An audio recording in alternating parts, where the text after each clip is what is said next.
नमस्कार मित्रांनो, मी कमलेश नवाळे तुम्हा सर्वांचं स्वागत करतोय. मित्रांनो, नवीन दिवस उजाडला आहे, नवीन विषय घेऊन तुमच्यासमोर आलो आहे. मित्रांनो, या 4 तारखेला दत्त जयंती आहे. गुरुवारच्या या शुभदिनी श्री दत्तगुरूंची जयंती आहे आणि या सर्वप्रथम तुम्हाला या दत्त जयंतीच्या खूप खूप शुभेच्छा. गुरुदेव दत्त तुमच्या आयुष्यात सुखशांती, भरभराटी आणि आरोग्यमय जीवन देवो, हीच दत्तगुरूंचरणी प्रार्थना. मित्रांनो, दत्तगुरूची मंदिरं आपल्या महाराष्ट्रासह देशभरात आहेत. मी पाहिलेली काही मंदिरं तुम्हाला या व्हिडिओच्या माध्यमातून दाखवत आहेच. त्याचप्रमाणे दत्तगुरूंचे 24 असे गुरु मानले जातात. ते गुरु कोण आहेत, त्यांची शिकवण काय आहे, त्यांनी कोणता संदेश दिला आहे, हे आपण या व्हिडिओच्या माध्यमातून काहीसे जाणून घ्यायचा प्रयत्न करणार आहे. मित्रांनो, जो देव आहे आपला, ज्या देवाची आपण पूजा करतो, ज्या देवाला आपण गुरुस्थानी मानतो, त्या देवांचे गुरु कोण आहेत आणि कशा प्रकारे त्यांची शिकवण दिली, त्या देवांच्या गुरूंनी त्यांना शिकवण दिली आहे, हे आपण या व्हिडिओच्या माध्यमातून जाणून घेणार आहोत. मित्रांनो, दत्तगुरूंचा पहिला गुरु आहे पृथ्वी. स्थिरपणे उत्पादक, धर्माचे पालन करणारा, गैरवापर सहन करणारा, बरा करणारा आणि पोषण देण्यात स्थिर असतो. म्हणजे थोडक्यात अचल असलेली ही पृथ्वी. सहनशीलता, छळ झाला तरी अविचल रहा. म्हणजे जरी तुमच्यावर अनेक संकटे ओढवली तरी घाबरून जाऊ नका. इतरांनी तुम्हाला दुखवलं तरी तुम्ही कोणाला दुखवू नका, तुम्ही कोणावर अन्याय करू नका, ही शिकवण देते दत्तगुरूंचा पहिला गुरु पृथ्वी. दत्तगुरूंचा दुसरा गुरु आहे वारा. सत्याप्रमाणे अपरिवर्तित, अनास्तक, सर्व काही आणि प्रत्येकातून जातो, कधीकधी वादळ बनतो, सत्याप्रमाणे जगाला त्रास देतो आणि बदलतो. वाऱ्यासारखे मुक्त रहा, तरीही स्वतःच्या शक्तीशी प्रामाणिक रहा. म्हणजे थोडक्यात तुमच्या अंगी जी शक्ती आहे ती चांगली असो वाईट असतो, ती चांगल्या कामासाठी उपयोग करा. आपल्या शक्तीशी प्रामाणिक राहा, अशी शिकवण देते दुसरा गुरु वारा. तिसरा गुरु आहे आकाश. सर्वोच्च स्थानाला सीमा नाहीत, मर्यादा नाहीत. ढग आणि वादळ आले आणि गेले तरीही ते अप्रभावित आहेत. स्वतःमध्ये सर्वोच्च, आत्म्याला मर्यादा नाहीत, ते अभेद्य आहे. काहीही असो, द्वैत नाही. भौतिकतेचे ढग जाऊ द्या, तुमच्या आत्म्याशी आणि वैश्विक आत्म्याशी एकरूप व्हा. अशा प्रकारे सर्वोच्च उंची गाठण्याची शिकवण देते ते आकाश. चौथा गुरु आहे पाणी. अभिमान, भेदभाव न करता सर्वांची सेवा करा. सर्वांसाठी पारदर्शक आहे. स्पर्श करणाऱ्याला प्रत्येकाला शुद्ध करते. संत जीवनात कोणीही भेदभाव करत नाही आणि कधीही अहंकार करत नाही. दुसऱ्यांना त्याला अशुद्धता देतो तरीही नेहमी शुद्ध राहतो आणि शुद्ध राहतो. असे आहे पाणी. अशा प्रकारे दत्तगुरूंचा दुसरा गुरु आहे पाणी. पाण्यानंतर दत्तगुरूंचा पाचवा गुरु आहे आग. त्याच्या संपर्कात येणार प्रत्येक गोष्टीला शुद्ध आणि सुधारते. त्याची ऊर्जा वस्तूंना आकार देते. ज्ञानाची उष्णता त्याच्या संपर्कात येणाऱ्या प्रत्येक गोष्टीला सुधारणा घडवते. स्वतःला घडवण्यासाठी शिकण्याची ऊर्जा आवश्यक असते असे आहे. ती आग म्हणजे अग्नी.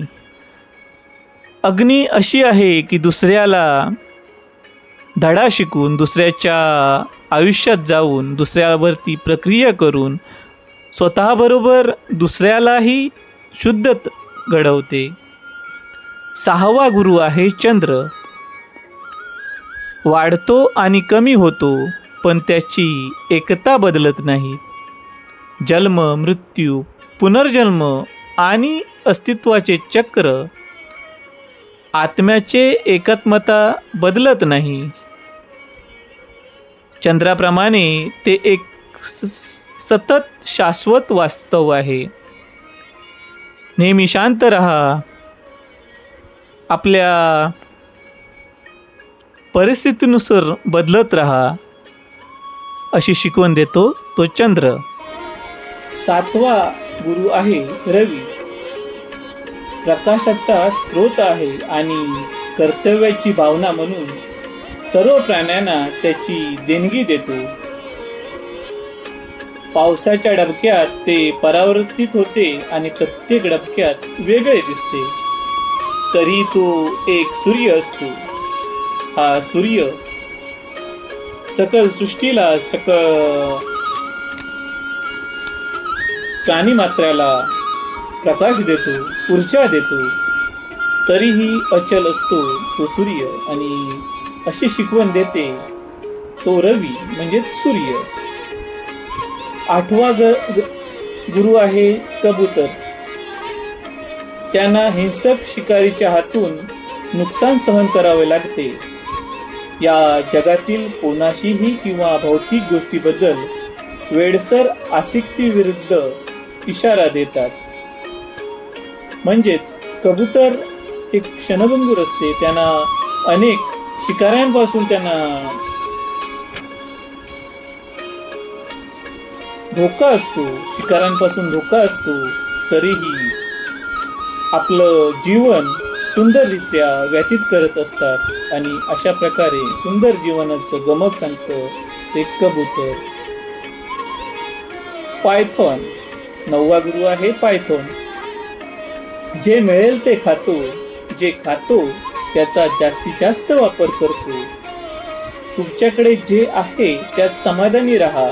जीवनातील भेटवस्तूंचा जास्तीत जास्त वापर करा अशी शिकवण देतो पायथॉन. 10वा गुरु आहे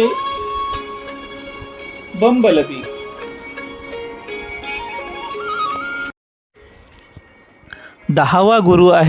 बंबलबी सक्रिय फुलांना थेट भेट देऊन त्यांचे राखीव क्षेत्र तयार करण्यासाठी कठोर परिश्रम करतो.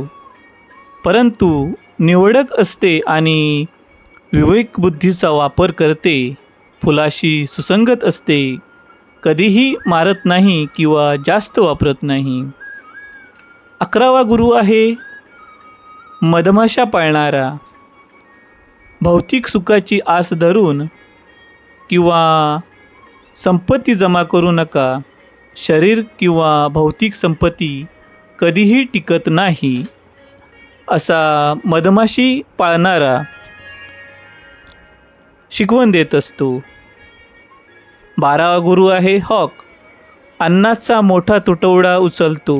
इतर पक्षी त्याला त्रास देतात. जेव्हा ते त्यांचे अन्न टाकते तेव्हा इतर पक्षी त्याला एकटे सोडतात.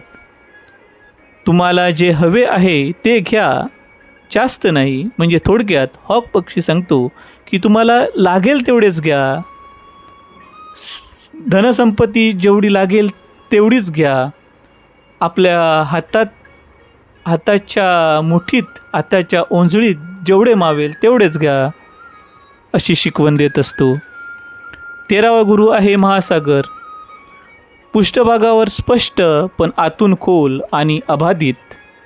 असंख्य येत असतात तरीही ती तशीच राहते. संवेदनांच्या प्रवाहांना तुम्ही आत खोलवर कोण आहात यांची चिंता करू देऊ नका. 14वा गुरु आहे पतंग.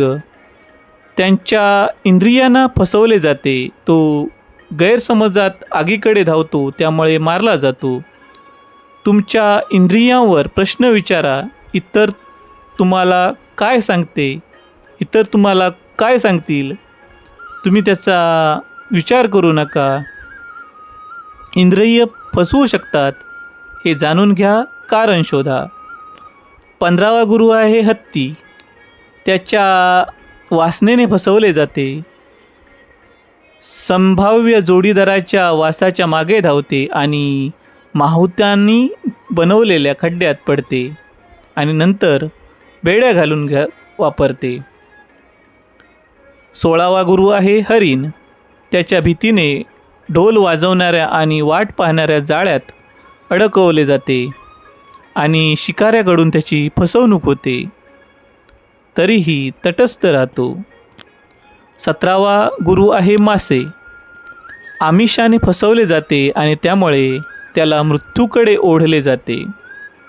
18वा गुरु आहे गणिका. शरीराबरोबर क्षणिक सुखाची देवाणघेवाण करतो, पण निरर्थक जीवनामुळे निराश होतो, शेवटी पुढे निघून जातो. बरेच जण वेगवेगळ्या कारणांसाठी त्याचा वेळ, स्वाभिमान आणि तत्त्वे व्यर्थ घालवतात, परंतु त्यांच्या कारकीर्द आणि परिस्थितीमुळे निराश होतात. जीवनात अर्थ आणि अध्यात्म शोधतात. तुम्हाला आवडणाऱ्या गोष्टी करायला लागतात. 19वा गुरु आहे मूल. निष्पाप आनंदाचे जीवन जगतो. मूल व्हा, जिज्ञासू, निष्पाप आनंदी व्हा. 20वा गुरु आहे युवती. ती गरीब आहे तरी तिच्या कुटुंबाला आणि पाहुण्यांना खायला घालण्याचा प्रयत्न करते. स्वयंपाक करताना ती तिच्या स्वयंपाकघराकडे आणि गरिबीकडे लक्ष वेधून घेण्याचा प्रयत्न करते. प्रत्येक मनगटावर एक वगळता तिच्या सर्व बांगड्या तोडते. 21वा गुरु आहे साप. त्याच्या मार्गात येणाऱ्या कोणत्याही छिद्रात तो राहू शकतो. स्वेच्छेने खराब त्वचा आणि वितळलेले पदार्थ सोडतो. 12वा गुरु आहे बाण तयार करणारा. सर्वात चांगला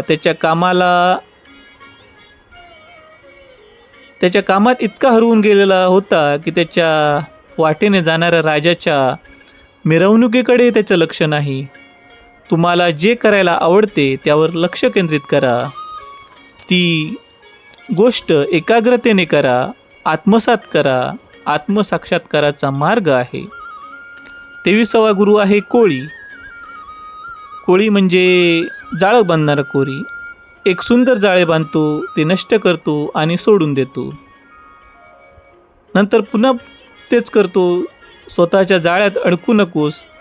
ते सोडून देण्यास तयार राहा. तुझ्या आत्म्यासोबत जा. 24वा गुरु आहे सुरवंट. एका लहानशा घरट्यात बंद होऊन सुरुवात होते, पण शेवटी तो फुलपाखरू बनते. अशा प्रकारे मित्रांनो, श्री दत्तगुरूंचे हे 24 गुरु आहेत. मित्रांनो, हे गुरु आहेत ते आजूबाजूच्या परिसरातील सगळे पंचमभूतातील सगळे घटक आहेत आणि हेच घटक आपल्या दैनंदिन जीवनात फार उपयोगी असतात. मित्रांनो, दत्तगुरूंचे जे गुरु आहेत ते दुसरे तिसरे कोणी नसून आजूबाजूच्या परिसरात जे आपले घटक आहेत त्यांनाच गुरु मानून त्यांनी आपलं जीवन व्यतीत केलं होतं. मित्रांनो, हा व्हिडिओ तुम्हाला आवडला तर नक्की लाईक करा, शेअर करा, सबस्क्राईब करा. धन्यवाद.